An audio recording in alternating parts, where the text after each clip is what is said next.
दोस्तों आज के इस वीडियो में हम बात करने वाले हैं साल 2024 का पहला ग्रहण कब लगने जा रहा है। यह ग्रहण किस प्रकार का होगा, ग्रहण कौन कौन से देशों में दिखाई देगा, क्या यह ग्रहण भारत में लगेगा, क्या इस ग्रहण से जुड़े हुए नियमों का पालन हमें भारत में करना है। इन सभी सवालों के बारे में जानेंगे और इस ग्रहण को लेकर लोगों के मन में जो दुविधा है, क्या यह एक चंद्र ग्रहण है या फिर यह एक सूर्य ग्रहण है, ग्रहण दिन के समय में लग रहा है या फिर रात के समय में, ग्रहण का सूतक काल कब से शुरू हो रहा है, तो इन सभी के विषय में हम विस्तार से बात करेंगे। लेकिन उससे पहले अगर आप लोग इस चैनल पर नए हैं तो चैनल को सब्सक्राइब कर लीजिए और वीडियो को भी लाइक कर दीजिए। दोस्तों हिंदू धर्म में ग्रहण को बहुत ही ज़्यादा महत्वपूर्ण स्थान प्राप्त है। ऐसे में ग्रहण की जानकारी सुनने से पहले एक बार भगवान भोलेनाथ को याद करते हुए कमेंट में ओम नमः शिवाय जरूर लिखिए। दोस्तों साल का पहला ग्रहण बहुत ही ज़्यादा खास हो रहा है। यह ग्रहण 25 मार्च 2024 दिन सोमवार को फाल्गुन मास की पूर्णिमा तिथि पर लगने जा रहा है। और आप सभी जानते होंगे हर साल फाल्गुन मास की पूर्णिमा तिथि पर होली मनाई जाती है। ऐसे में होली के अवसर पर यह ग्रहण पड़ने से लोगों के मन में सवाल और भी ज़्यादा बढ़ गए हैं। क्या हम लोग होली से जुड़े हुए पूजा पाठ जो हैं, होली से जुड़े हुए जो नियम होते हैं वह ग्रहण के दौरान कर पाएंगे, क्या हम लोग इस वर्ष होली मना पाएंगे। तो ऐसे बहुत सारे सवाल हैं। सबसे पहले चलिए जानते हैं ग्रहण एक चंद्र ग्रहण है या फिर सूर्य ग्रहण। दोस्तों जैसा कि आप सभी जानते होंगे सूर्य ग्रहण हमेशा ही अमावस्या तिथि पर लगता है, जबकि चंद्र ग्रहण पूर्णिमा तिथि पर। ऐसे में 25 मार्च को लगने वाला ग्रहण एक चंद्र ग्रहण है क्योंकि इस दिन पूर्णिमा है। अब सवाल है कि यह ग्रहण कौन से समय से शुरू होगा और इसका सूतक काल क्या रहेगा। दोस्तों आप सभी जानते होंगे ग्रहण लगने से ठीक 9 घंटे पहले सूतक काल शुरू हो जाता है। सूतक काल के दौरान देश भर के तमाम मंदिरों के कपाट बंद कर दिए जाते हैं। इस दौरान पूजा पाठ की मनाही होती है और सभी शुभ कार्यों की मनाही होती है। हालांकि सूतक काल के दौरान आप लोग भोजन इत्यादि कर सकते हैं क्योंकि यह ग्रहण शुरू होने से 9 घंटे पहले का समय है।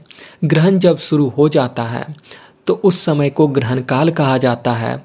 उस समय को लेकर बहुत सारे विशेष नियम होते हैं जो कि हम आपको वीडियो के आगे बताएंगे। दोस्तों ऐसे में अगर आपको ग्रहण का सही समय पता है तो आप उसमें से 9 घंटे घटा करके सूतक काल का समय निकाल सकते हैं। दोस्तों इस वर्ष जो पहला ग्रहण लग रहा है उसका सूतक काल 24 मार्च के रात से ही शुरू हो जाएगा। इसी वजह से बहुत सारे लोगों को यह भी कन्फ्यूजन है कि यह ग्रहण 24 मार्च के रात को लगेगा या फिर 25 मार्च के दिन को। आपको बता दें कि 24 मार्च को रात में सूतक काल लग रहा है, लेकिन ग्रहण जो है वह 25 मार्च को लग रहा है। अब चलिए जानते हैं यह ग्रहण का सही समय क्या होगा, क्या यह ग्रहण भारत में लगेगा और ग्रहण के दौरान हमें कौन कौन सी सावधानियां रखनी है। सबसे पहले आपको बता दें कि ग्रहण के दौरान माना जाता है हमें भोजन नहीं करना चाहिए, ना ही भोजन पकाना चाहिए और इस दौरान पानी भी नहीं पीना चाहिए। हालांकि जो लोग बच्चे हैं, बुजुर्ग हैं और बीमार हैं वो भोजन कर सकते हैं और पानी भी पी सकते हैं। ग्रहण के दौरान सूर्य अथवा चंद्रमा को कभी भी खुली आंखों से नहीं देखना चाहिए। दोस्तों ग्रहण शुरू होने के बाद हमें बिना मतलब घर से बाहर नहीं निकलना चाहिए। अगर आप रोज़मर्रा के काम से या फिर किसी ज़रूरी काम से बाहर जाना चाहते हैं तो आपको भगवान को याद करके घर से बाहर निकलना चाहिए।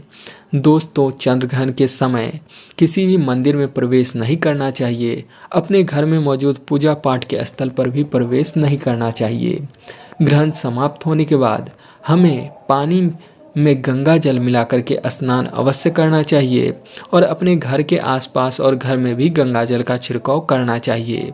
ग्रहण के टाइम में दान का विशेष महत्व होता है तो इस टाइम में दान भी अवश्य करना चाहिए। चलिए अब जानते हैं 25 मार्च को लगने वाले ग्रहण का सही समय क्या है। दोस्तों 25 मार्च 2024 को जो चंद्र ग्रहण लग रहा है यह सुबह के 10:23 से शुरू हो जाएगा और ग्रहण शाम 3:02 तक चलेगा और इस ग्रहण का सूतक काल 24 मार्च की रात 1:23 से ही शुरू हो जाएगा। दोस्तों, यह ग्रहण ऑस्ट्रेलिया, अफ्रीका, अमेरिका और नॉर्थ ईस्ट एशिया में दिखाई देगा। यह ग्रहण भारत में नहीं दिखाई देगा। अब सवाल है कि क्या हम लोग इस ग्रहण से जुड़े हुए नियमों का पालन भारत में भी करें? क्या हम लोग होली इस वर्ष भारत में मना सकते हैं? तो दोस्तों, आपको बता दें कि ज्योतिष शास्त्रियों के अनुसार यदि कोई ग्रहण हमारे देश में नहीं लगा है तो उनसे जुड़े हुए नियमों को मानना आवश्यक नहीं है। ऐसे में हम लोग होली मना सकते हैं। लेकिन यहाँ पे आपको एक बात ध्यान रखना है कि क्योंकि चंद्रमा केवल एक ही है, तो ऐसे में बहुत सारे लोग यह भी कहते हैं कि हमें ग्रहण से जुड़े हुए नियमों को मानना है। लेकिन अगर आप नहीं भी मानते हैं तो केवल और केवल ग्रहण समाप्ति के बाद अगर आप दान करते हैं तो ग्रहण के सारे दुष्प्रभाव खत्म हो जाएंगे।